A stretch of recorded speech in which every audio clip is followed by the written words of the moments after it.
Today I have the new Voigtlander Nokton 50mm f1. This video will hopefully tell you everything you need to know, so stay tuned. Hi guys, Matt here from MrLeica.com.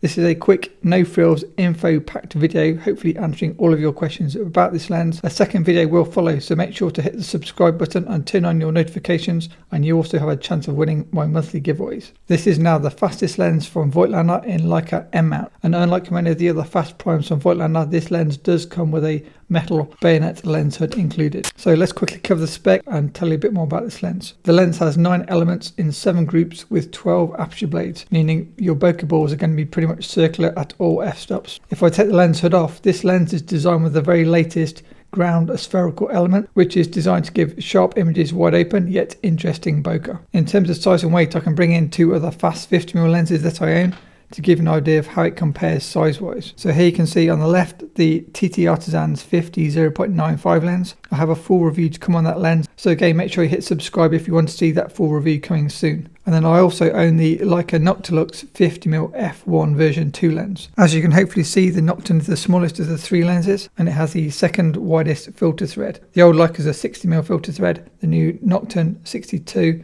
and the big TT Artisan 67. And in terms of weight, the Nokton weighs 484 grams or 17 ounces. That is considerably lighter than the TT Artisan and the Leica Nokton. I'll share some example photos with all 3 lenses shortly. If you are a Leica SL or SL2 shooter such as myself, this lens pairs nicely size-wise on an SL or SL2 body, and it doesn't feel oversized or front heavy. If however you are like an M shooter, you may be interested to see actually how much viewfinder blockage this lens gives, because it is quite a huge chunk of glass on the front of the camera. Surprisingly enough, it's not that front heavy because it's not an overly long lens. It actually balances quite nicely on my M3, and if we look to the viewfinder, the lens gives roughly 20% viewfinder blockage with the lens hood off, and perhaps around 30% viewfinder blockage with the lens hood attached. If you use any camera except the Leica M3, I would highly recommend using the 1.4 viewfinder magnifier, or if you're using a digital M camera such as the new Leica M11, the M10, or even the M240,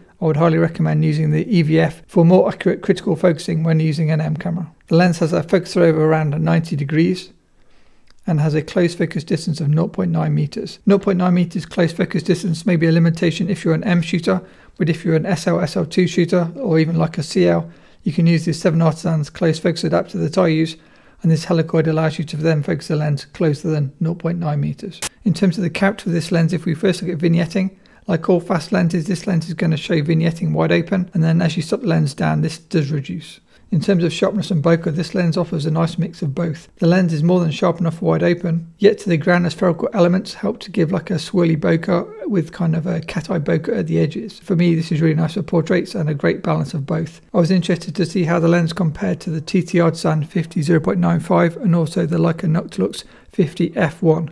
So I shot all lenses wide open, and then at 1.4 and at 1.2 to see how they compared. Feel free to pause if you want to kind of zoom in and look at any of the details. From my initial testing, the lens is sharper than both the TT Artisan and the Leica Nokton 50 f1, both wide open and stopped down slightly. When looking at the colour of this lens, I would say the lenses are well corrected and not overly saturated and neither warm nor cool. In terms of chromatic aberration, there is a little bit of bluey green chromatic aberration on the out of focus parts of the image, as seen here on the out of focus areas of the Leica 2F camera I use as my model. Talking of models, as you probably know, I normally shoot models, and this lens is going to be perfect for portraits. I did try my best to try to get us a pretty model to use for sample images, but sadly all 15 that I asked were busy at late notice.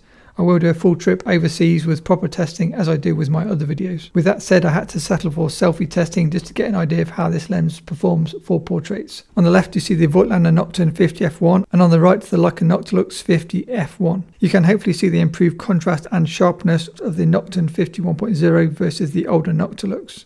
If we now compare it to the TT Artisan 50 0.95, shooting both lenses wide open, again the Nokton performs better in terms of sharpness and contrast. However, if you want a shallow depth of field, the TT Artisan will be better because that lens focuses as close as 0.7 meters versus 0.9 meters. Stopping both lenses down to f1.4, you can see the sharpness and contrast improves on both lenses, but the Nokton is overall sharp with greater contrast. Talking of flare and contrast, if we now look at lens flare, you can see the veiling flare from the Nokton is better controlled than some of the older fast lenses, and you can still see the detail on the camera that I'm photographing. That said, there is a loss of detail and contrast across the overall image. If we compare the flare from the new Nokton to the older Noctilux, you can see the flare is much better controlled with the new Voigtlander lens. And then again, if we compare the flare from the new Nokton to the TT Artisan's 50.95, again the flare is much better controlled with the Nokton. Now what about price? If you live in the UK, you can pick up this lens from Robert White for £1,649, and if you live in the US, you can find it in B&H for $1,799.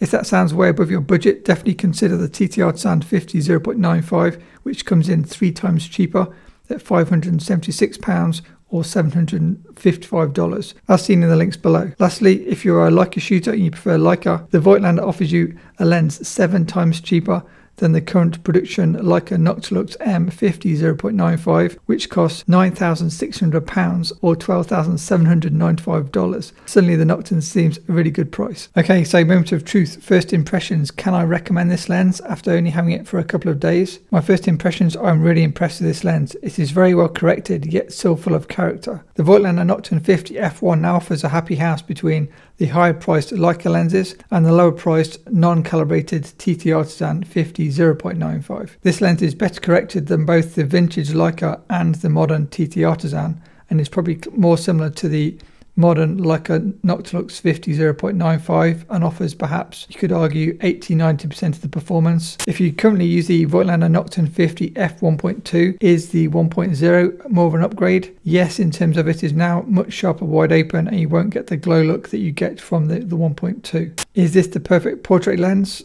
I would still recommend checking out the Voigtlander Nokton 75mm f1.5 lens. Here is a quick selfie shot with the Nokton 75 1.5 against the 50 1.0. You can see with the lenses at 1.5 and 1.4 respectively, the Nokton 75 1.5 will give you greater shallow depth of field and increased micro contrast / sharpness.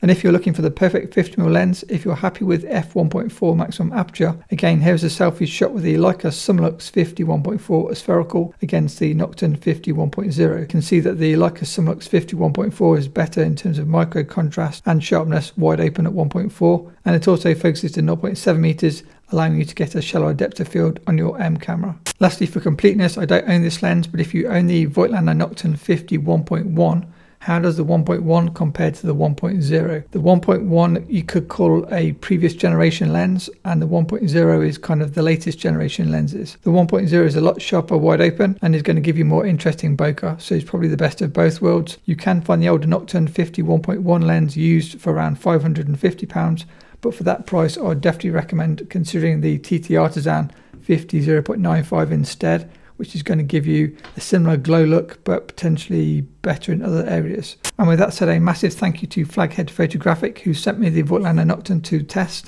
Please subscribe to see the full video and also the full review of the TT Artisan 50 0.95 lens, which is also coming soon. If you enjoyed this video, please smash the like button, and as always, a massive thanks to my patrons. See my playlist for videos of the 50 1.2, the 50 1.0 Noctilux, and all my other reviews of the latest Leica M out lenses from Voigtlander. Thanks for watching, and see you in the next video. Bye.